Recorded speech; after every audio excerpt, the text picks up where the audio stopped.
What is going on, YouTube? I am super excited about the video that actually set of videos that we're going to be having on the channel in the next couple of weeks here. It is finally time to build the 2020 Evil Offering. I have been waiting for this bike since it came out. Found a deal on one. If you haven't watched that video, I'll go ahead and link it up here to go check it out. It's basically the story of why I decided to sell my 2019 YT GFC Pro Race and purchase this 2020 Evil Offering. Now, the way that I want to do this video is just a little bit different than what I've done in the past. So in my last build video, which again, if you haven't seen that one, I'll link it up here in the video description as well as tag it down below. But that one, I just kind of did this time lapse and showed you guys how I was building the bike from a little bit of a removed perspective. This time, I'm going to break down the build into different parts. So we're going to kind of build this a section at a time, and I'm going to do more of like a POV style. So I'm actually going to wear my GoPro on my head, show you everything that I'm doing, talk about what I'm doing, and walk you through the entire build. I think it's going to be a lot more fun. It's going to be a lot more interactive, and it'll kick off the 2020 Evil Offering build series as a playlist on YouTube. I've never done these playlists before. I think that they seem like a really interesting, fun way to kind of show a series of videos. So with that being said, let's go ahead, get downstairs, get the garage cleaned out, get the camera mounted to my head, and let's go ahead and start building. Let's go, you!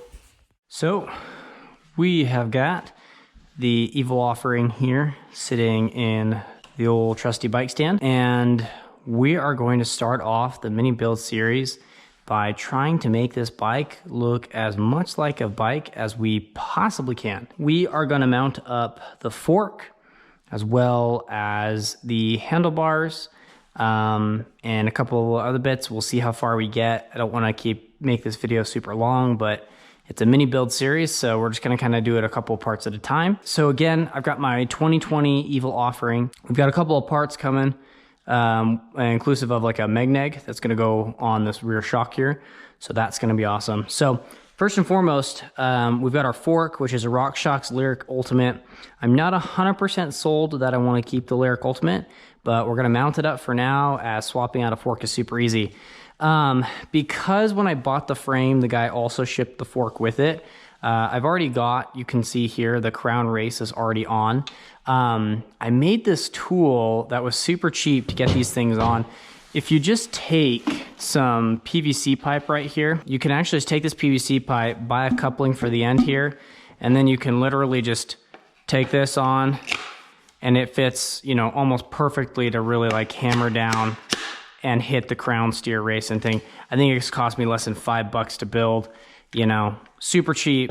You only use this every once in a while, so like I don't really find a point in buying a super expensive tool, but super cool to have that as a tool in my workshop, just to make sure that I've got everything. So if you don't have the crown race installed, that's a great way, very cost-effective way to create your own tool there. And then you'll also notice inside here, I do have the star nut installed.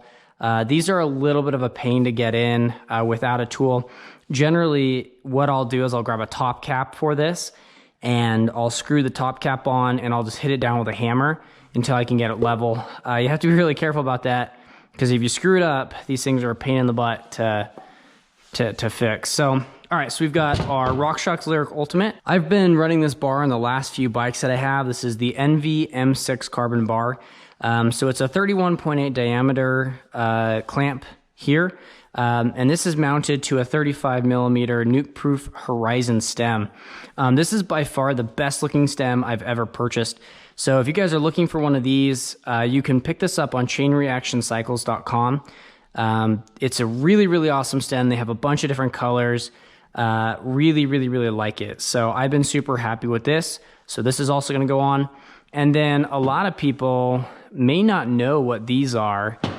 These are called RevGrips. And I went to Moab and got my butt kicked by the Whole Enchilada, which is a very famous trail down in southern Utah. My arms were just killing me, and so I was looking for kind of like every advantage that I could to get more compliance out of the handlebars. And these grips, it's really hard to demonstrate without having it mounted, but there's actually a little bit of suspension and wiggle in them as you hold them. And so as you're going through bumps, you get a little bit of suspension here on the grips, which is really, really, really cool and nice. And they're also just like really comfy grips to have. So we've got our stem, we've got our bar. Now all we really need is just the headset and spacers. All right, so now moving on, I've got the headset clean, and this is like a really good time to just kind of inspect your headset. Honestly, like, I'm not a pro mechanic, but if these are sliding fairly smoothly, which these ones are, you're probably in really good shape. Generally, headsets don't really go out unless they're just really cheap. So, you know, good time to inspect those. So we're just gonna kind of like dry fit this stuff here. I use wheel bearing grease on my bike parts. It's awesome. It's worked out really, really well for me. The thing is, I've had this for 3 years, and that's how much grease I've used. Personal opinion, if I was doing everything over again, just go buy like actual bike grease. You don't really go through it, so it's kind of like a well worth investment there. All right, I ended up grabbing the roll because this can get a little bit messy sometimes. The worst thing that can happen to you when you're doing this stuff is to be caught without a part that you need. So first things first, we're actually gonna grab our bearings and put a nice generous amount of grease on the bottom here. Sorry for the crazy angle. And not only do I like to put some grease on the actual bearing cup there, but I also like to just get a little bit on the bearing. And really this is actually more of just an ease thing. Just kind of helps the bearing to stick inside. So there's the first bearing in. Now let's do the same to this top section here. All right, so we're gonna go ahead, put this top bearing in. Make sure that's seated all the way down. I've made the mistake before of not having these bearings seated correctly, and it's a pain. So now what we're gonna do is we're gonna slide the fork up through the bottom. We've already installed our bottom bearing right here. We've got our top bearing up here, so we're just gonna push this fork through. Okay, and then what I do is I just kind of like grip it with my hand, hold this thing up. I've already measured the spacers out, but before getting that, we gotta put this in. Push that down in, make sure that it's seated correctly. Drop that down there, and I like to kind of like line stuff up, make it look nice. Got a carbon spacer here. Handlebar is gonna go on, and then again, another spacer is just gonna barely sit on the top of this stem, top cap. Completely wrong sized bolt, but we will fix that later on. And as you're tightening this down, I like to just kind of make it go tight. Right there, I feel the resistance. The fork is moving freely. Maybe just go a little bit past that.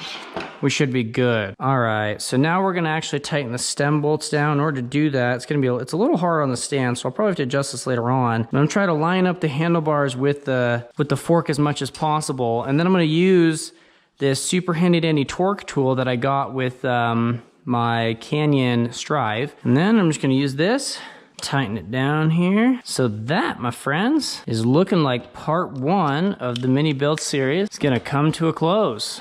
This thing is, it's actually starting to look like a bike now. This is great. So just kind of do a recap of what we did. Now, I didn't mount the grips and the stem to the bar or anything. I already had that already done. But we basically just kind of measured to figure out you know, how many carbon spacers we would need to work with our spacing that we've got right here. So that's actually a pretty good spacing.